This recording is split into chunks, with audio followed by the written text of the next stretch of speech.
What's up, my boss babies? Today we're going to be working with VIP wigs.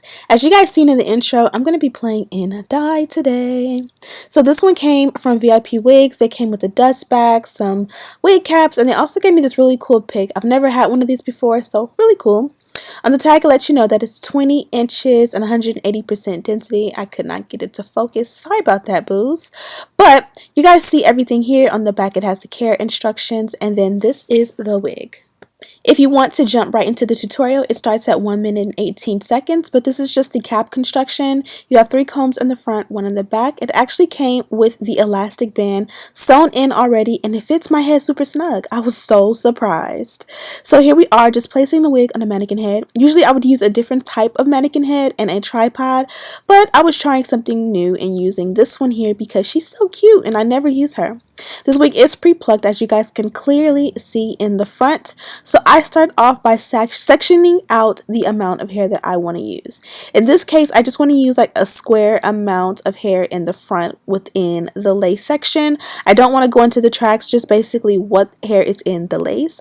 Now I just took a few scoops of my quick blue bleach and poured it into a mixing bowl. Don't use a bowl from your kitchen. Don't ever put dye in a bowl that you're going to eat food out of. Ever. You don't want to poison your family.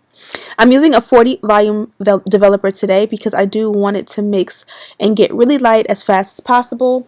And I just kind of mix in slowly but surely. I add the developer until I get the consistency I like. You want it to be a lot looser than like if you were bleaching the knots, because you want it to be able to move a little bit quicker. Whenever applying bleach, the key is to work as fast as possible, because once it starts processing, if you start on one side and you get to the other side and it takes you a long time, it might reflect in the way the color comes out. So here I am just adding it to the closure, and pretty much I didn't do the entire closure, but like I said, I sectioned out just a nice little square of it, and I'm just going in very gradually and generously. I started in the back because there are flyaways in the parting, so I wanted to make sure that I kind of like laid everything and separated what I was bleaching from the rest of the hair. And then I sectioned from front to back, and as you guys can see, every time I section a new section, even though I've used so much bleach, that section doesn't have any, which shows the importance of doing small sections and making sure you get every nook and cranny so that you don't have these random black streaks that are unwanted. More importantly, streaks are cute, but patches are not, and you can definitely end up with a patch.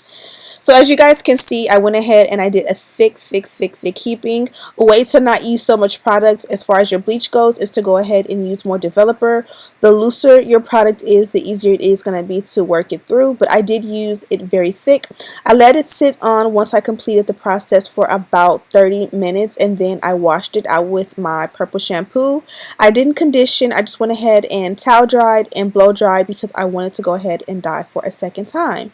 Now the only reason I went ahead and added a shampoo because I wanted to make sure all of the original bleach was out of the hair and it was clean before I went ahead, but this is what you get. So if you don't have the box dye, you can just do that. This one is a Revlon Color Silk, and this one is Dark Ash Blonde. I get it from Target, and I believe it's under like $6 or $7. You just mix like A with B and you put the lid back on and shake it up, and then you like cut the nozzle open and then you just apply.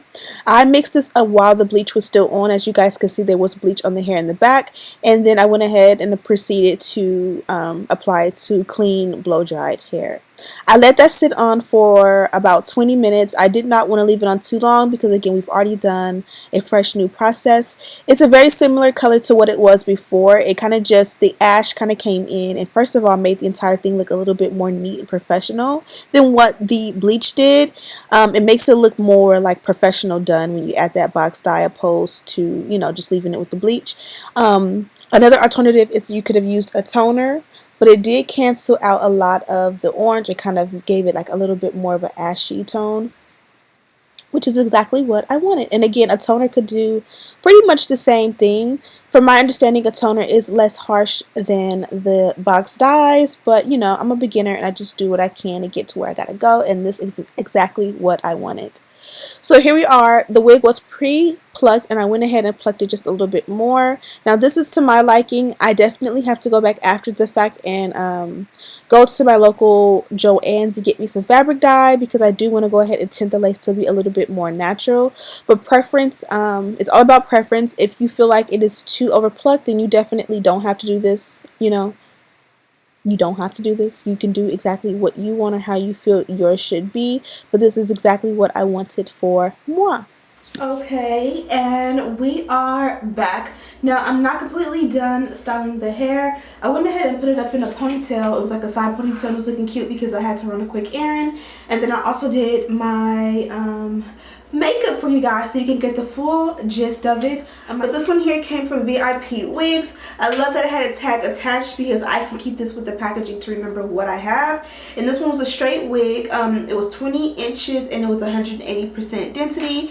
And what I liked about this one is that it took the dye very well. Even with the actual length of the hair, this is straight hair. And all I've done was blow dry it. You see me blow dry it on camera, and then I put the wig on. It came with an elastic band that fit, y'all.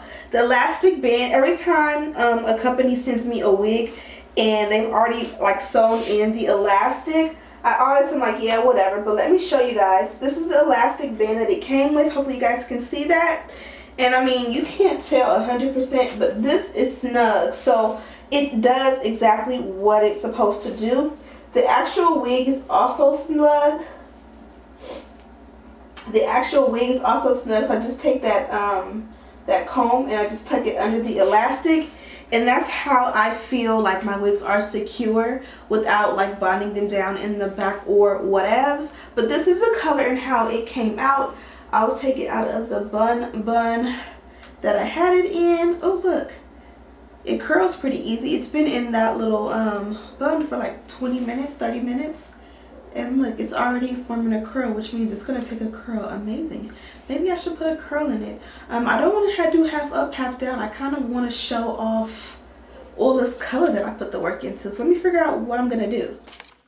Here I am just flat ironing the hair, but something I forgot to mention is when I bleached the hair the first time, I only washed and rinsed the section that I bleached, and then when I went in for the second time with the box dye, I washed the entire wig just to make sure everything was out, and this is what it looks like straightened. It's definitely a Yaki texture. It's super gorgeous. It looks great in the center part. It looks great in a top knot. Very, very versatile and super cute. Remy my vibes. In the house asleep. So normally I start filming maybe around 11 at the earliest, usually like midnight, 1 a.m. once everybody in my house is sound asleep, bedtime, dinner, food, whatever. Had the bright idea to film today starting at 5, and it's literally taking me until 12:30 to get to this point. It's taking me forever. But we've made it. We finally got through this video. I love the way it came out. But as you guys can see, the hair dyed well. It took the color well. Everything about this hair worked out amazing. I barely straightened it out after the fact. I did blow dry it, and it kind of like all it needed was that little bit of a blow dry. And yeah, I will say it is somewhat of a Yaki texture to the touch. I don't know if you can really tell on camera, but it kind of has a Yaki feel. It's a little bit shiny here because I did use my edge control to go around and kind of flatten that out. And then of course I had to go do bedtime, so I kind of messed up my curls. Nonetheless, I think it came out super pretty. Let me know what you guys think of this look. But again, it worked out great. I absolutely loved this hair and this look. I'm going to go ahead and re-curl this because again, I had to take a little bit of a break and it kind of dropped and fell in a weird way. But hope you guys enjoyed this one. Don't forget to check out VIP Wigs. Also, all the stuff that I used in this video, hair dye and all that, is also listed down there as well. So make sure that you check that out. Thank you guys so much for watching. And as always, I'll see you in the next one. Smooches!